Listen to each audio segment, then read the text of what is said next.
Hello everyone, welcome to the Cherryheart podcast. I'm Sandra and this is episode 144, or the Sweetly Dreaming Blanket Special.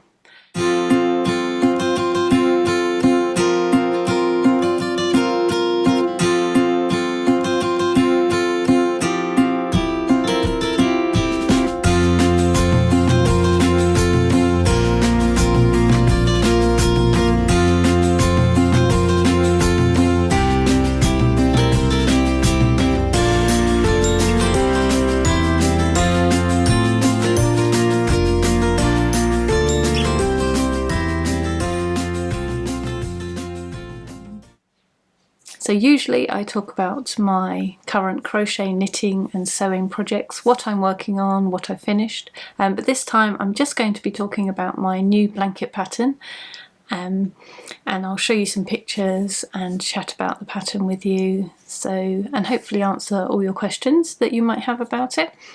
I'll also put the links you need for the pattern page in the down bar below, so that'll have all the information about yarn, hook sizes and so on, and also the links for the places where you can buy the pattern. I've been making this blanket over a few months, and so I've talked about it on the podcast before, but just to briefly recap the backstory of the inspiration for it. I actually saw a picture, it was in a magazine, which showed this beautiful vintage blanket, beautiful white blanket, and I just saw the picture and I loved it. I loved the look of the blanket, I loved the styling of it. It really appealed to me as a really sort of light, lovely, summery crochet blanket, and I really wanted to create it.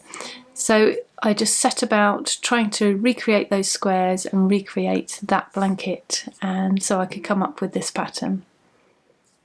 Before I chat about it anymore though, let me pop in some footage of the blanket so you can see the finished item.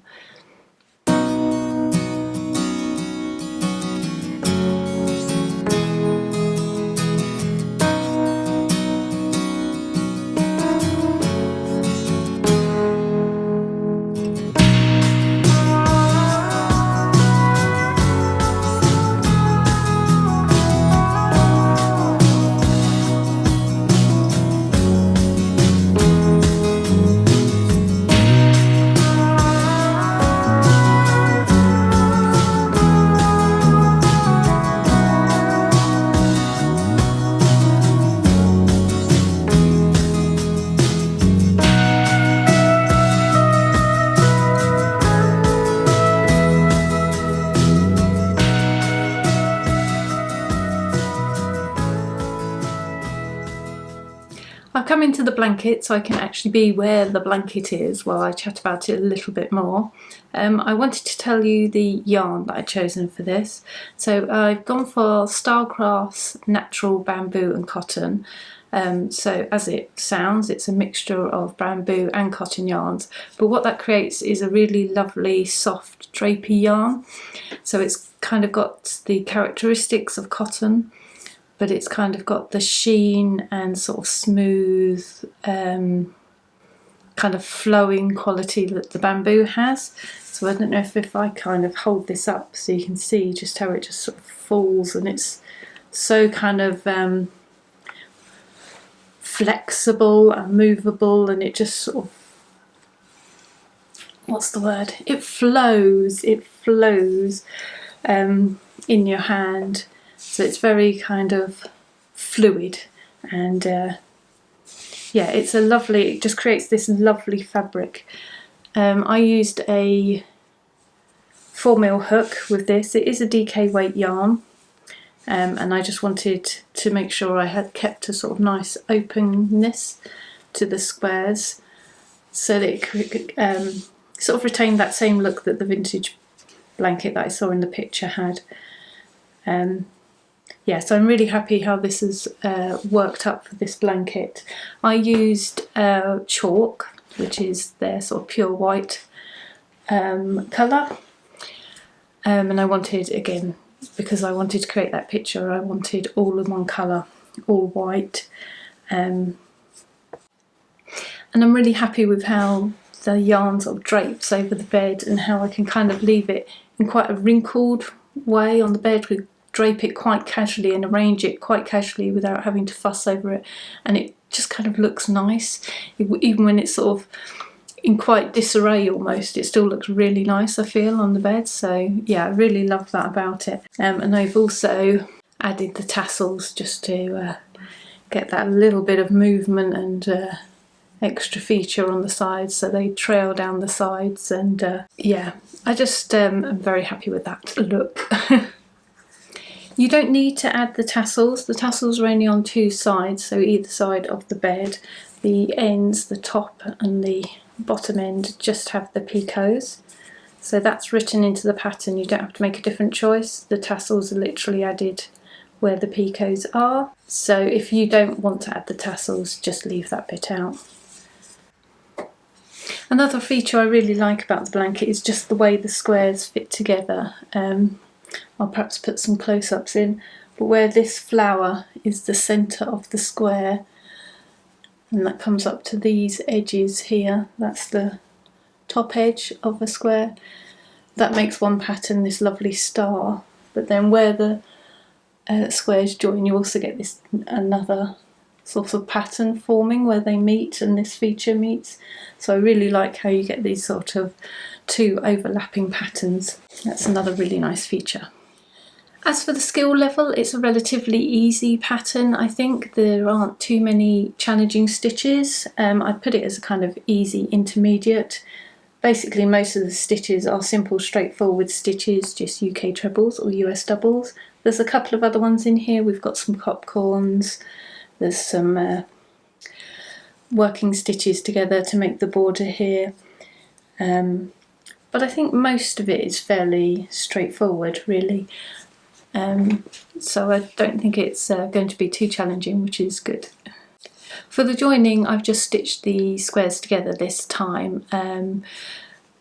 It's the best way to get the nice close butting up of the squares together without creating any extra fabric, and it's part of what helps make sure you get this lovely sort of secondary feature where the squares meet. You don't have that sort of big seam where your eyes visually making the division between the squares, and I think that really helps it sort of flow, and the different patterns kind of merge and overlap and make it look like one whole seamless bit of fabric almost, and like it isn't made of squares at all.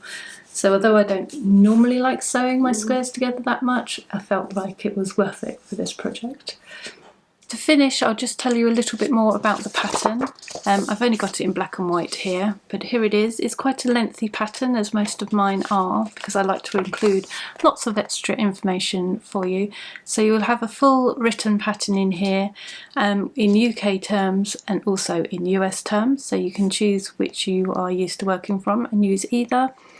I've also got stitch definitions from everything that's not just a standard basic stitch, so the popcorns are described in here, and you know, any other stitches you'll find an explanation in there.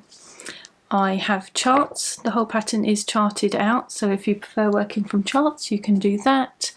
I've put some help in to show you just a few pictures to show you how to make these tassels and how I attached those. And I've also got some help if you would like to adapt the blanket size. The size in the pattern is a blanket that's 5 by 6 squares, so that's quite a large blanket. It would definitely be big enough for a UK double bed with plenty of drape over the sides, and probably about big enough for a UK king size bed, so that would be an American queen size bed. But depending on how much drape you kind of want down the sides and how long you want to make it, you might want to adapt it, or you might want to make it smaller, of course.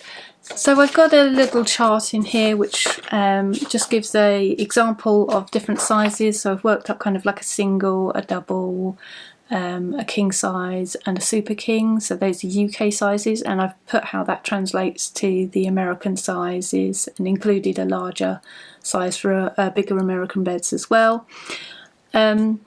So that'll give you a guide to how big the blanket's going to come out.